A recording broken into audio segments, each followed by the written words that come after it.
விருச்சிக ராசி என்பர்களே, விருச்சிக ராசியில் பிறந்தவங்க எப்போதுமே சோகங்களை மட்டுமே அனுபவித்த ஒரு ராசி. கடந்த ஒரு 15 ஆண்டு காலமாக கிட்டத்தட்ட அந்த 15 ஆண்டில் ஃபில்டர் பண்ணால் ரொம்ப வச்சு செஞ்ச வருஷம் அப்படின்னா ஒரு 8 வருட காலம் வந்து உங்களை வச்சு செஞ்சுருக்கு அப்படின்னு தான் சொல்லணும். சனிப்பயிற்சி முடிஞ்சு கேது பயிற்சியில் சில உடல் ரீதியான உபாதைகள்லாம் சந்திச்சிருப்பீங்க. அதற்கு பிறகு நிறைய சின்ன சின்ன ஏமாற்றங்கள் இழப்புகள்லாம் சந்திச்சிருப்பீங்க. அதற்கு பிறகு ஃபினான்ஷியல் நிறைய அட்டி சந்திச்சிருப்பீங்க. நீங்கள் வந்து சந்திக்காத கஷ்டங்களே இல்லைங்கிற அளவுக்கு நிறைய சந்திச்சிட்டிங்க. ரொம்ப மனசு கல்லாயிருச்சு, நிறைய பாடங்கள் கற்பித்துச்சு. அந்த பாடத்தின் மூலமாக பல முன்னெச்சரிக்கை விஷயங்கள் எல்லாத்தையுமே செஞ்சுக்கிட்டீங்க. என்ன பண்ணால் நீங்கள் வந்து சக்ஸஸ் ஆவீங்க, எதில் பூந்தால் நீங்கள் வந்து வெற்றி கிடைக்கும், எல்லாமே நீங்கள் வந்து A to Z கம்ப்ளீட்டாக எல்லாம் ரெடி பண்ணி வச்சிட்டிங்க. இப்போ இருக்கக்கூடிய காலகட்டத்தில், இப்போ இருக்கக்கூடிய களத்தில், இந்த களத்தில் நீங்கள் வந்து வெற்றி பெறக்கூடிய ஒரு அற்புதமான ஆளாக நீங்கள் வந்து வர போகிறீங்க. இந்த விஷயத்தில் நீங்கள் ஒரு டார்கெட்டட் பர்சனாக இருங்க. ஒரு டார்கெட்டட் பர்சன் அப்படின்னா ஒரு 4 பேர் உங்களை மதிக்கக்கூடிய நபர்களாக நீங்கள் மாறக்கூடிய ஒரு காலகட்டம், மிகப்பெரிய ஒரு விஷயத்தை உருவாக்கக்கூடிய காலகட்டம், தொழிலில் முன்னேற்றம் அடையக்கூடிய ஒரு காலகட்டம், கல்வியில் முன்னேற்றம் அடையக்கூடிய ஒரு காலகட்டம். அது மட்டும் இல்லாமல் தொழிலில் கொஞ்சம் இறங்கியிருந்த இறங்கள், அதாவது ஒரு ஸ்டேஜில் நீங்கள் வந்து முன்னாடி வந்திருப்பீங்க, ஆனால் அது வந்து அப்படியே கொஞ்சம் பேக் அடிக்கிற மாதிரி உங்களுக்கு தோணியிருக்கும். கொஞ்சம் இறக்கமாக உங்களை வந்து கொஞ்சம் தாழ்வான ஒரு விஷயத்தை வந்து காட்டுற மாதிரி இருக்கும். மறுபடியும் அதை லாஸை வந்து நீங்கள் சந்திச்சுருந்துருப்பீங்க. அந்த லாஸ் எல்லாத்தையும் சரி கட்டி வெற்றியை முன்னெடுத்து ஒரு பல லட்சக்கணக்கான நன்மைகளை வந்து பெருகக்கூடிய ஒரு அற்புதமான காலகட்டமாக வரக்கூடிய காலகட்டங்கள் அமையுது. தொழிலில் முன்னேற்றம் கிடைக்குது, கல்வியில் முன்னேற்றம் கிடைக்குது, செல்வத்தில் முன்னேற்றம் கிடைக்குது, வண்டி வாகனங்கள் வாங்கக்கூடிய யோகம் கிடைக்குது, நிலம் கிரயம் ஆகக்கூடிய ஒரு அற்புதமான காலகட்டம். இதில் எது உங்களுக்கு ஹைலைட்டான பர்சன்னா நிலம் உங்களுக்கு அமையுது. இந்த வருடம் வந்து நீங்கள் நிலம் ஒரு 2-3 நிலத்துக்கு மேலே வந்து நீங்கள் கிரயம் பண்ணுவீங்க, நிறைய வாங்குவீங்க, சொத்துக்கள் சேரக்கூடிய ஒரு காலகட்டம். வண்டி வாகனம் வாங்குவீங்க, வண்டி ஆல்ட்ரு பண்ணுவீங்க, வண்டியில் சின்ன சின்ன சர்வீசஸ் பண்ணுவீங்க. அதே மாதிரி நிலப்பலன்கள் வாங்கின நீங்கள் தொழிலில் முன்னேற்றத்திற்காக நிறைய முதலீடுகள் போடுறதுக்கு யோசிப்பீங்க. இதில் கொஞ்சம் இன்வெஸ்ட் பண்ணால் கொஞ்சம் நல்லா இருக்குமே அப்படின்னு உங்களோட பல மாத கனவு, பல மாத உழைப்புக்கான பலன் தற்போதைய நிலைமையில் கிடைக்கும். குடும்பத்தில் அந்யோன்யம் அதிகரிக்கும், குடும்பத்தோட சப்போர்ட் உங்களுக்கு அதிகரிக்கும். நல்ல ஒரு முன்னெச்சரிக்கையாக நீங்கள் வந்து எல்லா விஷயத்தையுமே வந்து செஞ்சு வச்சிட்டிங்க. அந்த முன்னெச்சரிக்கையாக செய்து வைத்த விளையாட்டான சில விஷயங்கள் கூட தற்போது உங்களுக்கு ஒரு மிகப்பெரிய ஒரு வலுவான பேஸ்மெண்ட்டாக வந்து அமைஞ்சிருக்கு. அந்த வலுவான பேஸ்மெண்ட் மேலே நீங்கள் அதை நம்பி இப்போ நிற்கலாம். ஒரு எக்ஸாம்பிளுக்கு என்றைக்கோ ஒரு நாள் ஒரு கையில் காசு இருக்குது அப்படின்னு ஒரு பவுன் வாங்கி வச்சுருப்பீங்க. இன்றைக்கி அது பார்த்திங்கன்னா உங்களுக்கு எங்கேயோ நிற்கும். அந்த மாதிரி இந்த விருச்சிக ராசி விளையாட்டாக பண்ண விஷயங்கள் எல்லாமே இன்றைக்கி அவருக்கு ஒரு ஹைலைட்டான விஷயங்களாக இருக்கும். விருச்சிக ராசியை பொறுத்த வரைக்கும் வெளிநாட்டு வருமானம் கண்டிப்பாக நீங்கள் வந்து பார்த்துருவீங்க. வெளிநாட்டு வருமானம் நீங்கள் ஒன்றே சம்பாரித்து சாப்பிட்றதா இருக்கும், இல்லையா வெளிநாட்டில் உங்களோட அண்ணனோ தம்பியோ அக்காவோ மாமாவோ அப்பா அம்மாவோ யாரோ ஒருத்தர் இருப்பாங்க, அவங்களோட வருமானத்தை நம்ம வந்து எடுத்து சாப்பிட்ற மாதிரி இருக்கும், இல்லையா விருச்சிக ராசி யாராக இருக்கீங்கன்னா உங்களோட மகன் மகளோ யாரோ ஒருத்தர் வந்து வெளிநாட்டிலேருந்து வருமானம் பண்ணி கொடுப்பாங்க, அதை நீங்கள் வந்து யூஸ் பண்ணுற மாதிரி இருக்கும். ஸோ இந்த மாதிரி வெளிநாட்டு பணம் மற்றும் முதலீடுகளில் நீங்கள் கண்டிப்பாக கொஞ்சம் அதிகமாக கான்சன்ட்ரேஷன் பண்ணுற மாதிரி இருக்கும். இந்த ராசிக்காரர்கள், விருச்சிக ராசிக்காரர்கள் எப்போதுமே மேன்மையான ராசிக்காரர்கள். மற்ற ராசிக்காரர்களோட கம்பேர் பண்ணும்போது இவங்க வந்து ஒரு மேன்மையான ராசி. இந்த ராசியிலேயே மிகப்பெரிய உச்சம் தொட்ட ராசி அப்படின்னா விருச்சிகம் தான். கஷ்டத்துலேயும் உச்சம் தொட்டுட்டீங்க, இனி வரக்கூடிய காலகட்டங்களில் சந்தோஷத்துலேயும் உச்சம் தொட போகிறீங்க. நிலப்பலன்கள் அதிகமாக வாங்கக்கூடிய ஒரு காலகட்டம், அற்புதமான சில விஷயங்கள் நடப்பதற்கு ஒரு அற்புதமான காலகட்டம். தொட்டதெல்லாம் தொடங்கும், ஜெயம், வெற்றி. கொஞ்சம் நிதானம் தேவை, பொறுமை தேவை. பேச்சு வழக்கில் லொலன்னு பேசக்கூடாது, கொஞ்சம் பொறுமையாக நிதானமாக பண்ணுங்கள். ஏதோ அவசரத்தில் சில உணர்ச்சி வசப்பட்டு அது இதையும் பண்ணிடக்கூடாது. ஏன்னா விருச்சிக ராசிக்காரன் கோவக்காரன், அவனை எப்படி கண்ட்ரோல் பண்ண அவனுக்கே தெரியாது. அதனால தான் விருச்சிக ராசிக்காரரோட அதிகமாக பார்ட்னர் சேர்ந்து எந்த தொழிலும் பண்ண முடியாது. காரணம் என்ன அப்படின்னா லைஃப் பார்ட்னரே என்கிட்ட இருக்கிறது ரொம்ப இதுதான். லைஃப் பார்ட்னரே கொஞ்சம் பார்த்து பொறுமையாக நிதானமாக பேசிட்டு தான் எங்க கூட இருக்கணும். லைஃப் பார்ட்னர் இருப்பாங்க, ஆனால் அவங்களுக்கு எல்லாமே சரி சாமி நீ பண்ணுறது கரெக்டு தான் சாமி, சரியாக தான் பண்ணியிருக்க அப்படின்னு சொல்லணும். ஏன்னா இவர் வந்து ஸ்ட்ரைட் ஃபார்வர்டு, விருச்சிக ராசிக்காரங்க ஸ்ட்ரைட் ஃபார்வர்டு அப்படிங்கிற பேரில் மற்றவங்களும் ஸ்ட்ரைட் ஃபார்வர்டாக இருக்குன்னு கம்பல் பண்ணக்கூடிய ராசி. நீ ஸ்ட்ரைட் ஃபார்வர்டரா, எங்களையே ஸ்ட்ரைட் ஃபார்வர்டாக சொல்கிற அப்படிங்கிற அளவுக்கு நம்ம வந்து கடுப்பாகிற அளவுக்கு விருச்சிக ராசிக்காரில் ஒரு ஸ்ட்ரைட் ஃபார்வர்டு. நல்ல மனசு, ஏன்னா அந்த ஆள்கிட்ட கெட்டது கிடையாது, ஓப்பனாக பேசிடுவான், அவன்கிட்ட பொய் கிடையாது, எந்த ஒரு நடிப்பும் கிடையாது, ரியல் ஒரு மனிதன். அதனால தான் ஸ்ட்ரைட் ஃபார்வர்டாக இருக்கும், அதனால தான் தன்னம்பிக்கையாக இருக்கும், அதனால தான் தைரியமாக அடிக்கிறான், எல்லா இடத்துலையும் வந்து எதிர்த்து நிற்கிறான். கோபம் ருத்ரம் அதிகமாக இருக்கக்கூடிய ஒரு ராசியாகவும் விருச்சிக ராசி இருக்குது. தேல், இவங்ககிட்ட எச்சரிக்கையாக இருக்க வேண்டியது வார்த்தையில் தான். தேல் மாதிரி கடிக்கிறான்ப்பா, தேல் மாதிரி பேசுகிறான்ப்பா, தேல் மாதிரி விஷத்தை கற்கிறான்ப்பா அப்படிங்குவாங்கள்ல, அந்த மாதிரி தேல் மாதிரி விஷம் இருக்கக்கூடிய ஒரு ராசி இந்த விருச்சிக ராசி. கஷ்டத்தை அனுபவித்து அந்த கஷ்டத்தோடைய கசப்புகள் எல்லாம் விஷமாக மாறிடுச்சு. அதனால் யாரை பார்த்தாலும் பேச்சிலேயே கூட ஒரு விஷத்தன்மை தெரியுது. காரணம் என்னென்னா அவன் நம்ப முடியல, நிறையா துரோகங்களை சந்திச்சாச்சு, அவனை நம்ப முடியல. என்னென்னு அவன் நம்புறது? அதனால தான் விஷத்தை போல் வார்த்தை கக்குறோம் அப்படின்னு சொல்கிறது. விருச்சிக ராசிக்காரர்கள் இப்படி எல்லாம் பண்ணுறாங்க அப்படின்னா அதுக்கு பின்னாடி உங்களுக்கு ஃப்ளாஷ்பேக் இருக்குது.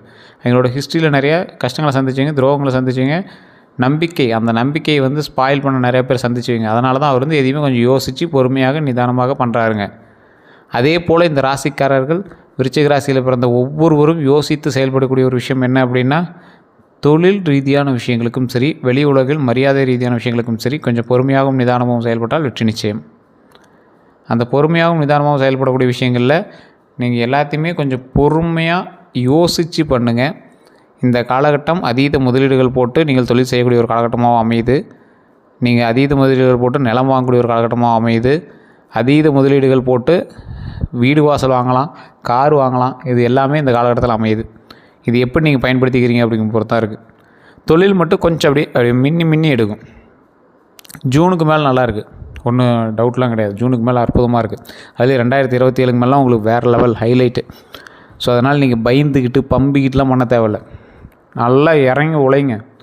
அந்த அளவுக்கு அதிகமாக முதலீடு போடாதீங்க, உழைப்பில் கவனத்தை செலுத்துங்க. சார் ஒரு விஷயத்தில் அவுட்புட்டே கிடைக்கல, நான் ரொம்ப அதிகமாக கான்சன்ட்ரேட் பண்ணி உழைச்சிட்ருக்கேன் அப்படின்னா கொஞ்சம் நிதானம் தேவை. அந்த விஷயத்தில் மட்டும் கொஞ்சம் நிதானம் தேவை. ஸோ அந்த இடத்துல மட்டும் கொஞ்சம் நிதானத்தை கடைப்பிடிங்க.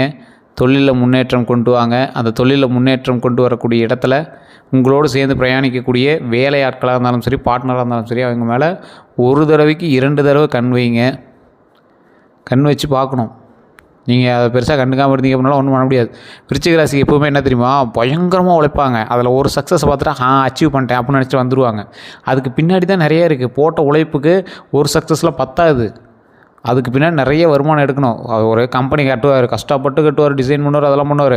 ஒரு மாதம் வருமானத்தை பார்த்துட்டு சூப்பர் அப்பாடா அப்படின்ட்டு அவர் பாட்டு சைலண்ட்டாக வேலையை பார்க்க போயிடுவார். Multi tasking person, ideology person இவங்க.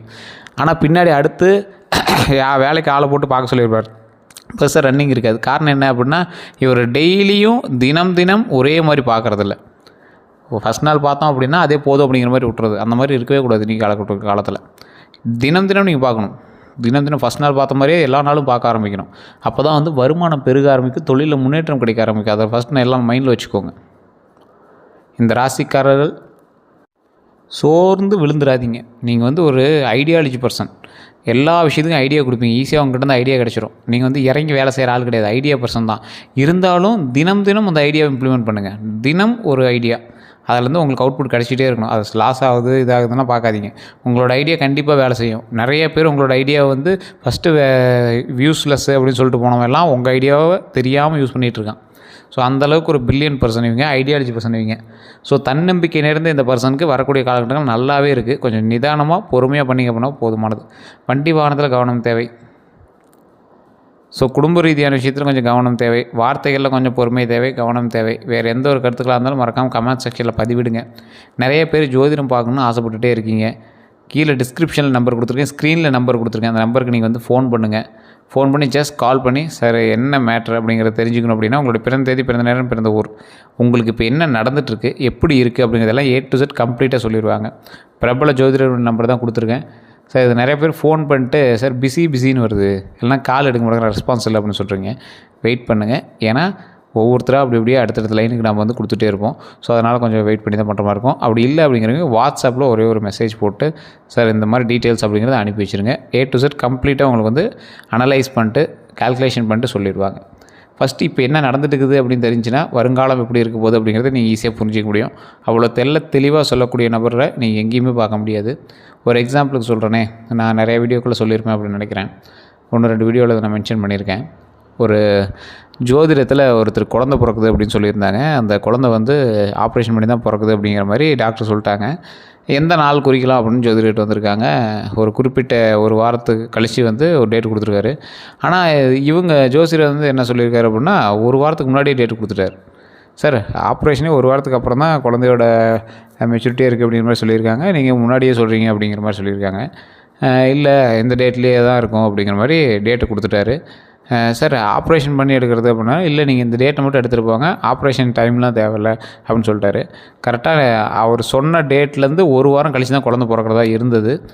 கரெக்டாக அவர் சொன்ன டேட்லேயே குழந்தை பிறந்திருக்கு, குறிப்பிட்ட டைமில் குழந்தை பிறந்திருக்கு, அதுவும் நார்மல் டெலிவரியாக பிறந்திருக்கு. அப்புறம் கரெக்டாக ஜோதிடர் சொல்லியிருக்கார். அதாவது உங்களுக்கு வந்து சிசேரியனாக இருந்தால் மட்டும் தான் டைம் குறித்து கொடுக்க முடியும். இது வந்து நார்மல் டெலிவரியாக குழந்தை பிறக்குங்கிறது முன்னாடியே தெரிஞ்ச விஷயம்.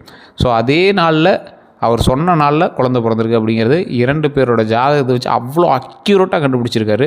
இது ஒன்லேயே அவங்க வந்து ஃபுல்லாக அப்படி ஷாக் ஆனவங்க தான். அவங்க ஃபேமிலியே இன்றைக்கு வரைக்கும் ஜோதிடம் பார்த்துட்ருக்காங்க. அவர்கிட்ட பயங்கரமாக ரெக்கமெண்ட் பண்ணி கொடுத்துருக்காங்க நிறைய பேர்கிட்ட. எல்லாமே A to Z கணிப்பு அப்படியே இருக்குது. அது மட்டும் இல்லாமல் நிறைய ஆக்டர்ஸும் ஜோதிடம் பார்த்துட்டு தான் இருக்காரு. உங்களுக்கு வேறு ஏதாவது டவுட் வேணும்னா ஜஸ்ட் கால் பண்ணி கேட்டு தெரிஞ்சுக்கோங்க. எல்லாருக்கும் நன்றி நண்பர்களே. நம்ம சேனலை ஃபாலோ பண்ணாமல் தான் ஃபாலோ பண்ணி